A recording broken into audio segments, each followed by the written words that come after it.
All right. Good morning, good afternoon, whatever time of day you're consuming this. Great that you're here. Happy that you're here. Welcome to the Move Swiftly platform, where we get into what we need to get into. Give me a second. Let me make sure everything is shared out.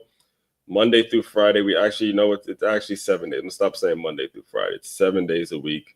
We do this thing multiple times a day. We just get after it. That's what we do. We just get after it. Let me just share everything out on Facebook. It's Facebook, YouTube, and LinkedIn is the primary places in which we do what we do. After it. That's what. All right. Facebook, we're good to go. Facebook, we're good to go.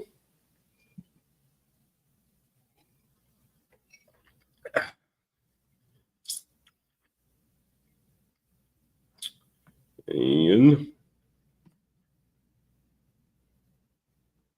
let's get it live on YouTube real quick, and then we'll get this thing going, baby.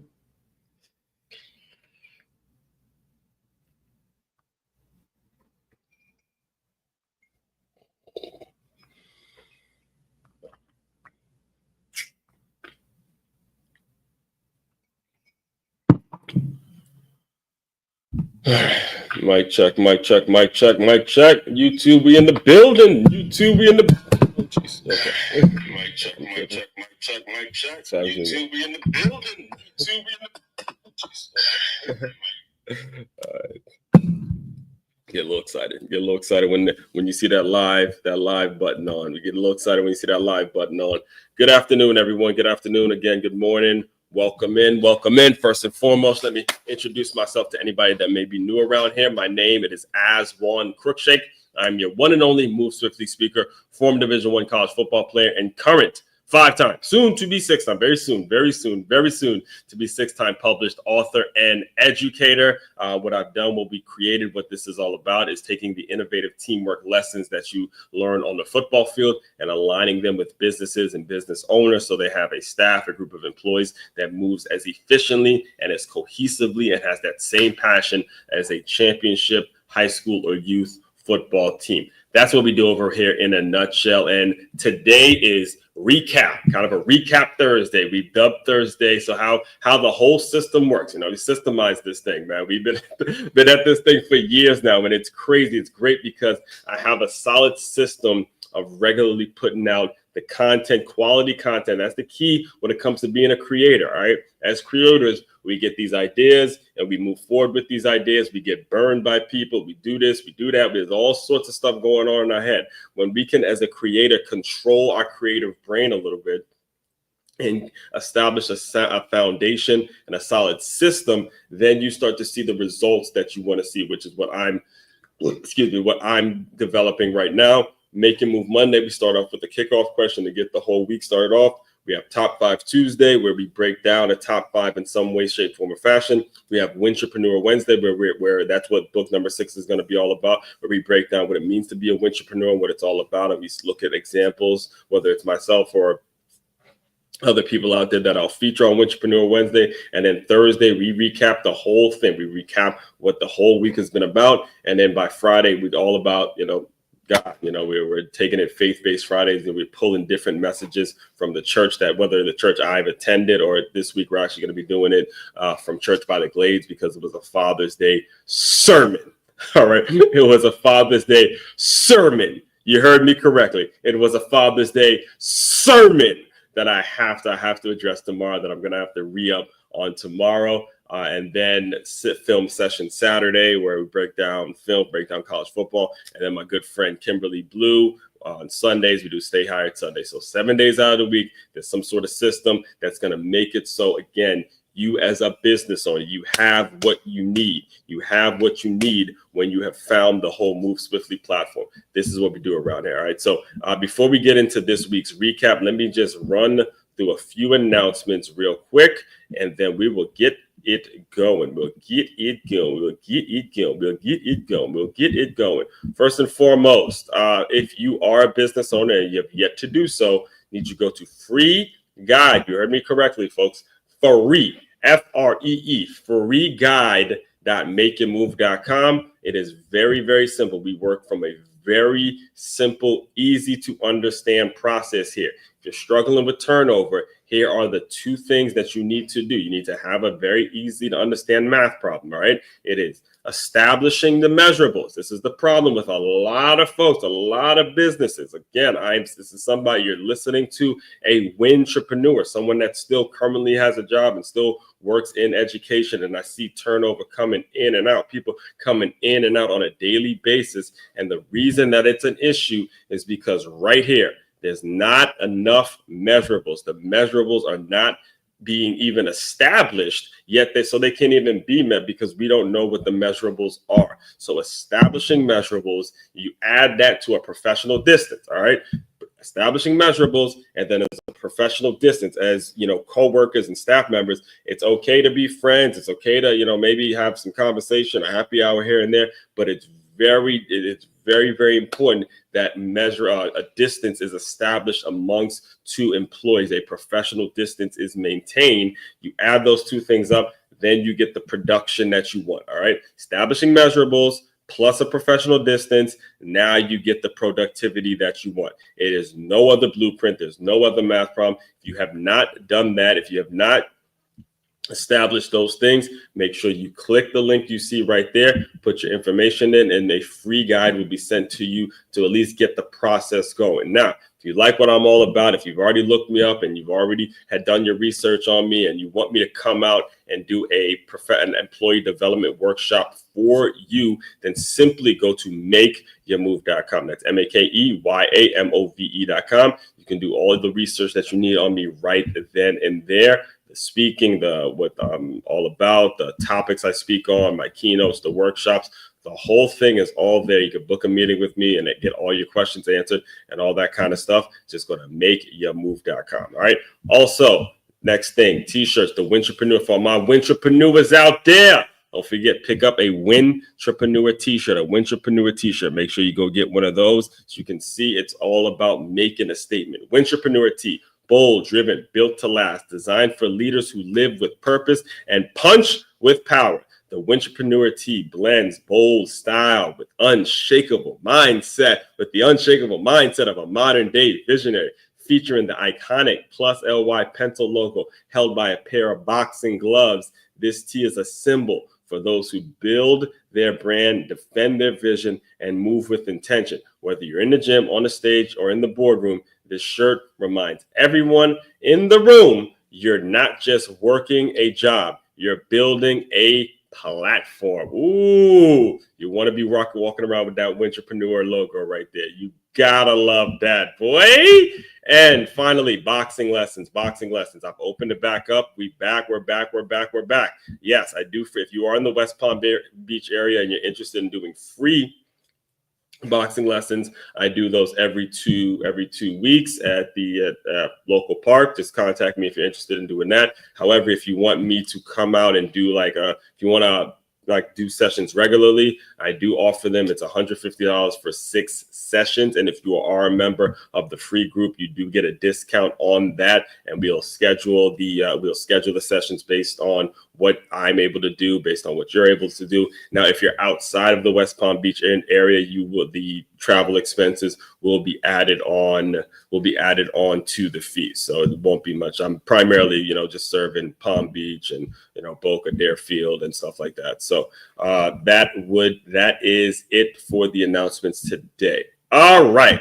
Let's get right into it, man. Let's get right back into this recap and just understanding what we've been kind of addressing throughout the week and what the importance of this and the world we currently live in. Let's see. So, I conducted for this podcast, for this platform, I've had multiple interviews. In fact, the interview that's dropping tomorrow, we'll start there. The interview that's dropping tomorrow with Mario Kelly, right? One of the things that he mentioned, and you'll listen to, again, be sure you're liking and commenting. Liking and comment too, but like, subscribe, share this channel out, because there's something new happening on it every single day, to the point where there's stuff coming out that I personally can't even keep up with. I have to just go off what's going to be important in the moment. But there's so much stuff happening on this very channel that it's important that you subscribe to it and figure out what's going to be for you or what's going to be your thing, right? So the thing that Me and Mr. Mario Kelly. By the way, shout out to Mario Kelly. I have his book sitting right here, From $27 to Millionaire. Was a book my girl actually recommended. This is how cool it is. My girl recommended I read this. And then I went and got the book on Amazon. I reached out to the guy on LinkedIn, and he's on the platform. He's on the platform. So again, make sure you're, putting the right people around you and linking up with the right people, linking arms with the people that have your best interests at heart. That's a very important thing as well. But the reason I'm bringing him up is because one of the things that he was mentioning in the interview is how he is starting to utilize AI, and how he's, he went from doing a lot of sales stuff, being an entrepreneur. He lived out of his van for a few months. His ex-wife, and you'll hear all this tomorrow, but his ex-wife, took a lot of money from him from some insurance situation. It was a really horrific situation that he lived through. But the thing about how he kind of ended the interview was talking about how AI can make it so you never miss a call, right? And these things weren't possible. They were not possible just even maybe 3 years ago, 2 years ago, maybe a year ago, to be honest, when people really weren't using AI as well as they're using it now. They weren't getting the hang of it. And the reason it's able to, and I use it too, I'm able to get a whole lot more.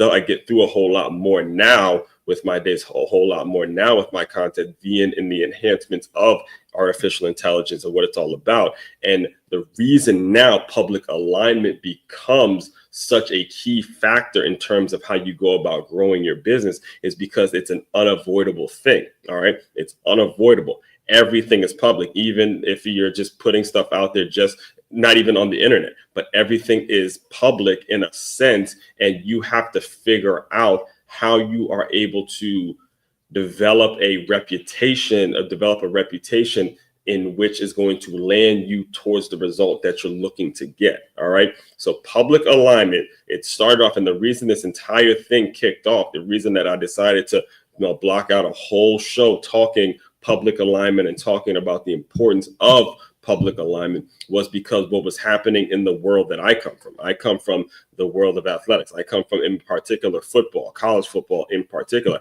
I come from that world. And when I saw that they were having major things happening, and what I grew up in as college football is no longer going to be, it's not going to be the same college football that I grew up in, because now schools are able to pay players directly, and this huge settlement, this $2 billion settlement came, and it was expected. And also the big thing was the new governing body that came about it, which was the College Sports Commission, in which I had already, before this decision was made, before it actually became public, I had already put my resume out there. I already, did some things that will make it so I'm aligned with whoever's going to be running it. So just a recap, on Monday, that was the initial question. It's, how do you publicly align yourself? Okay. How do you publicly align yourself? And it started with the article that I wrote. Again, the article that I wrote a whole month ago, over a month ago at this point, why Trump and Saban just validated everything I've been building. They were seen shaking hands because President Donald Trump went and did a commencement speech, and then the rumbling started happening. And then I put my resume out there to say, look, high school football coach, 2 times top seller for the Miami Dolphins Foundation, college scout, trainer for Positive Coaching Alliance, and my latest book, Transferring D1, right here, which again, you can also get that on makeitmove.com. Latest book, Transferring D1. I remember writing it, and then during the time of me writing this very book, Nick Saban retired. He retired. He was out of nowhere. He retired out of nowhere. And some of the interviews and some of the things that he was saying, Reese Davis. Yeah, Reese Davis. Some of the interviews that he was saying, some of the things that he was saying when he was interviewed by Reese Davis. Let me Google it real quick. I'm not gonna be able to play it because of restriction. Yeah, Reese Davis and Nick Saban. Let me see if I can find some not video, but just some transcript, because I don't want to play it and get flagged. No videos, just like written web. See if they got any articles. Interview, like written.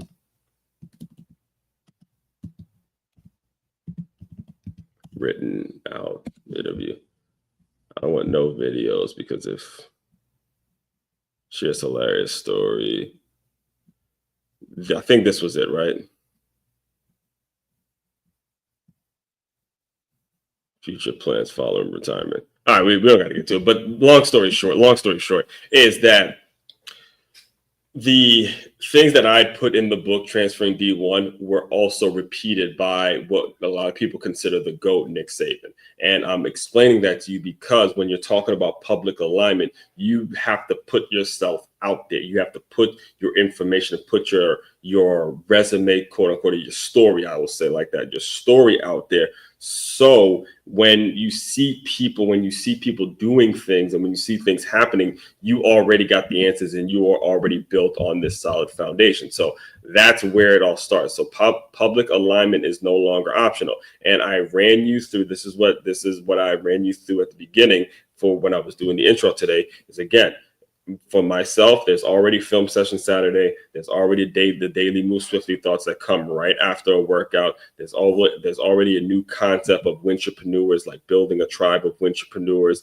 And the question that was posed to really start the entire process this week was, how do you publicly align yourself? How do you do it? What are going to be the things that you do to make it so you can land into the right situation? All right, so that's Monday. Tuesday, now we got deeper. Tuesday, we got deeper in terms of what are the top five, because it's Top 5 Tuesday, right? So what are the top 5 things the top 5 reasons that I need to be involved in the CSC, that I need to be involved in the College Sports Commission? Now, it's one thing to run around just talking about it, right? And it's one thing to run around just talking about it and wishing and hoping that you get a position or hoping that you get an opportunity. It's quite another thing now to put your resume out there, put your stats out there. It's like my boy Omar, one of my best friends, like one of my day ones, my boy Omar. I met him when I was 19 years old, and I was the front desk manager at the gym, and he was a personal trainer, still trying out to play in the NFL and all that. And we and him ended up, doing a lot of business ventures and just like being boys or whatever. And I remember him telling me one time before I got out here to Florida, he goes, "At some point, man, you got to put your money where your mouth is, dog. You got to put your money where your mouth is, dog." He's from Detroit too. Every cat that I've met, so is Mario Kelly. Yeah, like these Detroit cats. Like, what up, Dow? What up, Dow? I fucks with Detroit cats hard, man. I do. I gotta tell you, and I'm a diehard Michigan fan. So Omar had that whole like Detroit city like mentality, but I'm like, yo, you Motor City cats. I'm telling you, I kind of fuck with y'all. So he's like, yo, at some point, dog, you got to put your money where your mouth is. What up, Dow? What up, Dow? So it's one thing, and I say all that to explain to you, it's one thing to run around talking about how good you could be for a potential job. It's quite another to now you got to put your resume out there. You got to put your stuff public. You got to make it so it's out there with or without the offer, without the contract. In fact, speaking of Omar, one of the things that he would always tell me as the personal trainer is he's like, look, no matter what, no matter who I'm training, in my mind, I'm prepping for the conversation that I'm having with Nick Saban. I'm prepping for the conversation I'm having with some major college football coach that's going to bring me in to, do all the workouts for their team and do all that kind of stuff. And even though that never happened, he found something better. He found a better situation for him and his family. And that's what it's all about, is always be prepping, always have the mentality of, okay, but whether this happens or it doesn't happen the way I'm currently planning it, I'm going to be moving in the right direction. I'm going to be moving towards a solution. I'm going to be moving in a situation where I'm doing the things that I know I'm responsible for. So at that point, wherever I land, I know it's going to be better than where I am today. That's the point, right? I know for a damn sure it's going to be a whole lot better. It's going to be a whole lot better situation, a whole lot more of a positive life than I'm in right now. If you do the latter, if you do the opposite, and you just don't put yourself out there, you don't publicly align yourself, you don't make it so you're doing something towards working towards your goals, then your ass is going to stay right where the fuck you are, and you have nobody to blame but yourself. All right, so that was the motivation, so to speak, behind Top 5 Tuesday this week. So here it was, the top 5 reasons why I need to be involved with the College Sports Commission. And Again, the 3 reasons: it's public alignment move. It positions me to be in the right. And this is me just explaining to you again. Go read the full article yourself, and you can hear more about why I did it or why I made this list. But I'll just run you through the list really, really quickly, so you have an understanding about what it is I've lived through, and then we'll get into Wednesdays, and we'll close you guys. I'll close you guys out soon. So, number one, the first reason was my experience as a youth and a high school football player. And again, you can go look up the Good Counsel Falcons, where I played my high school ball. You can go look up the White Oak Warriors, where I played my youth football. Those 2 programs are nationally known. They're nationally recognized. I happen to be there. This was not planned. This cannot be planned. You can't plan this kind of shit, especially when you look up now and you see the amount of horribly run youth football programs. You see the amount of horribly trashy high school football programs that are out there. You look at the 2 that I played for and I was a part of, and the commitment that these men had towards the program.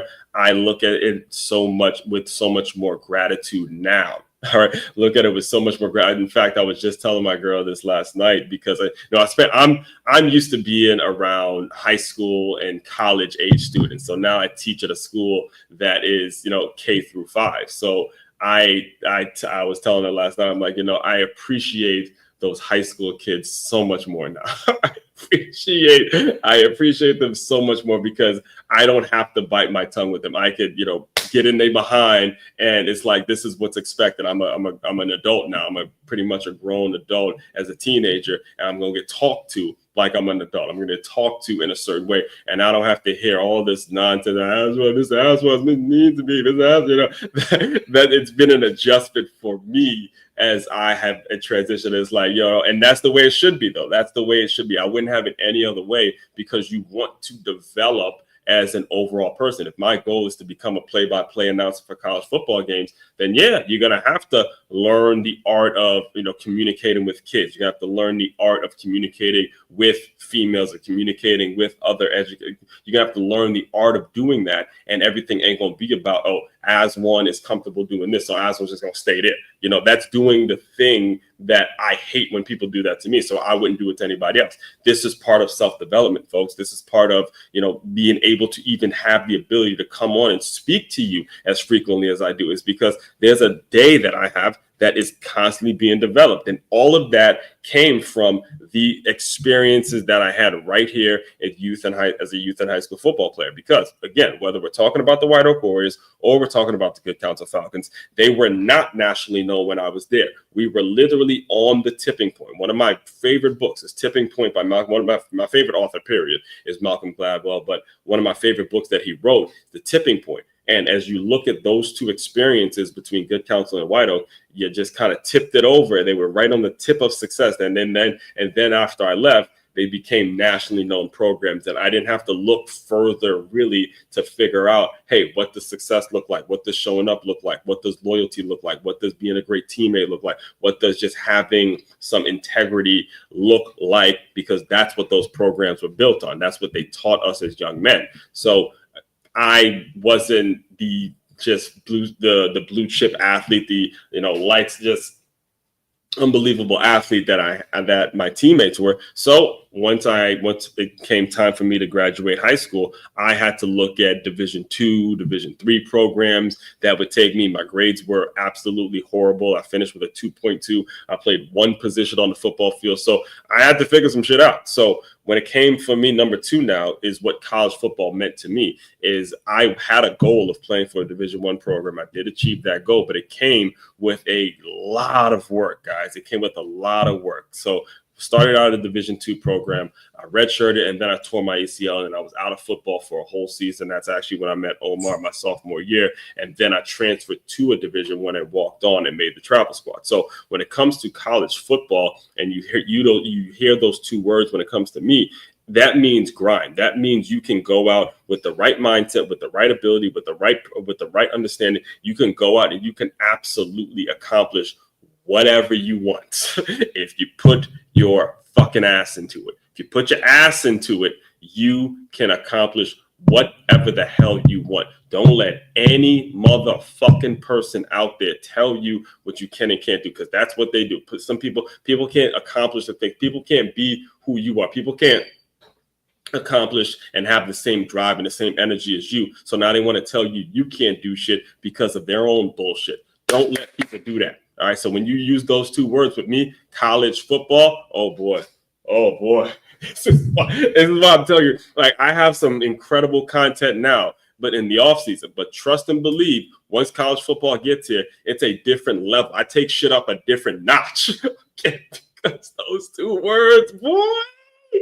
Oh, okay. Those two words, college football, you turn the shit up. All right, it's about grind season, because I would not have stopped playing had I not found a position or not played at a Division I program. I'd be fucking 50 years old out there still trying to get it, man. Still trying to get it. Still out there trying to get it. Fuck that. I was not finished because of the programs. I'm like, once I tore my ACL my freshman year, it was very easy for me to quit.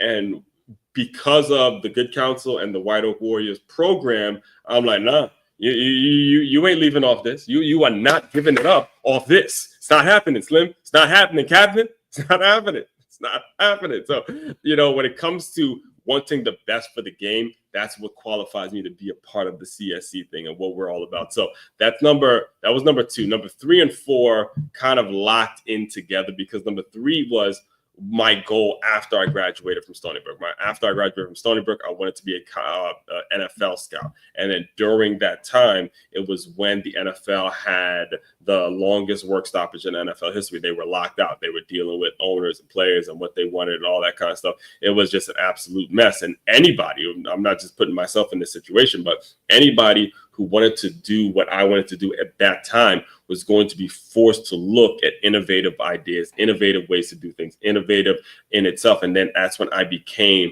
a college scout and started and decided that it was time for me to run my own business. All right. And then number 5 is right here where I'm parked right now in South Florida, where this is the Mecca. All right. You're here. I've been here for a couple of years now, pretty much 2006, 17. Yeah, I got here 2007. Officially got to South Florida in the fall of 2017 to take a job with the Miami Dolphins Foundation. And while we're in 2000, we're approaching 2025. So that would make it,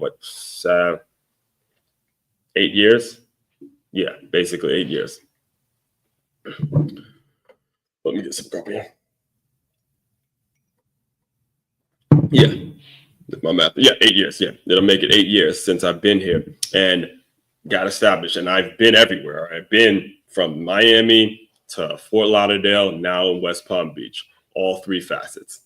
Spent some time in Naples too, because I was with FBU. So every part of South Florida, I've had my touch points and stuff like that. And I've had, done workshops, done some things in all areas. So I'm a South Floridian now. I'm officially a South Floridian now. So I used to say that all the time. Like, as soon as I meet someone, as soon as I, can connect with a significant other, I can call myself a South Floridian, and we can, get it together. That was the motivation, to be 100% honest with you. When I had to make because I've been single for so many years that when I had to make the decision of leaving when I first got to Florida, I was in St. Petersburg. When I made that decision in my mind, I was like, okay, go to South Florida.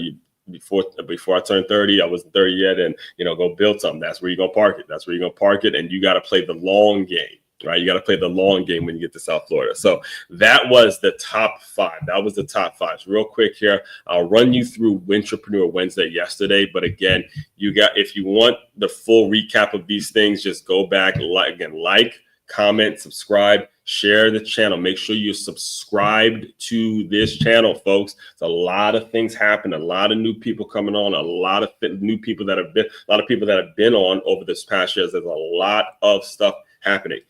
Excuse me. There's a wealth of information right here on this channel that'll make it so you are well versed and you will have the information, you have the resources right here for you to develop in it. Improve in so many different ways. We come at you in a lot of different ways. All right. So as we wrap up here now, Win-Trapreneur Wednesday was all about understanding that public alignment is the new norm. All right. I used examples. from the world I'm in, which is, sports commentary, sports media, and using sports to drive those lessons, taking your college playing days and aligning them with the things that you want to do professionally and all that. I'm all about that. Now, before I get into it, Win-Trapreneur, by the way, is the definition of a Win-Trapreneur is somebody with a vivid entrepreneurial vision, and you've been blessed enough to have a job that aligns with the paycheck that you receive every 2 weeks from that job. All right. So when it came to the people that I wanted to feature on this Win-Trapreneur Wednesday, it was Louis Riddick, JJ Redick, Pat McAfee, and Rich Eisen. All four of those folks been well-versed faces on ESPN. And if you could recall, a year ago, ESPN did a whole lot of layoffs. They was doing a whole lot of firing. A whole lot of people weren't returning to ESPN because Bob Iger, Disney Channel, they're going to streaming service. People aren't sitting down just watching television anymore. And everything is starting to become streamed through certain platforms and through certain channels, whether it's YouTube TV. People are getting their TV and their entertainment, again, because ESPN is entertainment. It's entertainment, sports, promotional network. That's how they make their money. All right. So when it comes to Louis Riddick, I was having lunch with a former teammate of mine, and we had mentioned now that there's new jobs being created for GMs of college football teams, and he thought of me, and he was like, "Yeah, Louis Riddick's been doing that for years. Louis Riddick has been on ESPN, just showing people how much of an expert, he is at the game, but then opening himself up for contracts, play-by-play, and doing this and doing that. Not, basically saying not confining himself to one team, but always open and always listening to the offers so to make sure he's right, and always, kind of putting himself in position in alignment. That's public alignment. And then the reason I brought JJ Redick up is because we saw this happen. All right, we saw it happen as JJ Redick. You're talking about a former Duke guy, and the reason that I bring up Danny, the one that had told me that he reminded me of Louis Riddick, is because Danny played at Duke. All right, Danny was the one that brought this up. So I thought of JJ Redick and Duke, and the fact that he played at a program like that, had the decent career that he had as a player, but he really was a podcaster. He's the head coach of the Los Angeles Lakers now, and he was a podcaster before this.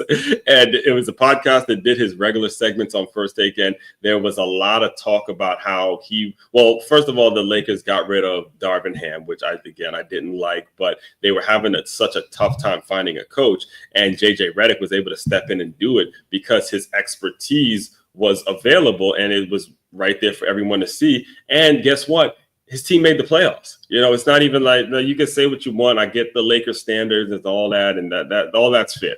But at the end of the day, he took his team to a playoff run in his first year, having never coached a game of basketball, folks.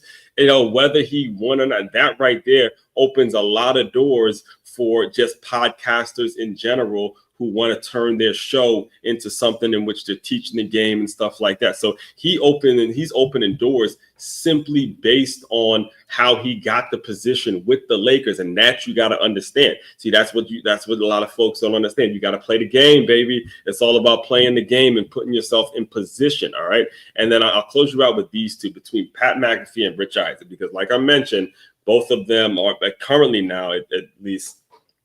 They're both now officially back with ESPN, but they weren't hired. Neither one of them were hired. Now, Rich Eisen is a former ESPN guy. He goes to NFL Network, and now he has his own platform. Pat McAfee did it the opposite way. Pat McAfee started his own platform, and then ESPN came in and acquired his show. And they did the same thing with Rich Eisen. So now both of them were acquired. They built their own systems, built their own platforms, and then the big conglomerate with ESPN, they come in and they buy their show and they have it play on their platform. That's the power of public alignment. So the recap and the dropping of the mic moment. All right, that's what we do here. The dropping of the mic moment is, again, take everything I said throughout this entire week and really jot it down, put it out on a piece of paper and say, where do I see myself 12, 24, 36 months down the line? And how am I publicly aligning myself today? And then doing it in a way that's going to always put me in position in which I can possibly get that result that I'm desiring, because I'm telling you right now, when you have that in your head, something better is going to come along. All right. I can guarantee it. You can't confirm this, but I can guarantee you that JJ Redick started that great podcast. Him and Braun probably did it, or even the old one that he had. I think it's 3 Old Men or whatever. He started a podcast, probably just talk basketball. Next thing you know, he's the head coach of the Los Angeles Lakers. You can't plan that kind of stuff. All right. And that's the power of public alignment. So all that being said, again, main website to check out to dive deeper into all the work I'm doing and what I'm all about. It's makeyourmove.com. That's that one-stop shop for all your teamwork and your self-development needs. As one Crookshank, your one and only Move Swiftly speaker. Check it out. You guys continue to move swiftly. We will talk more soon.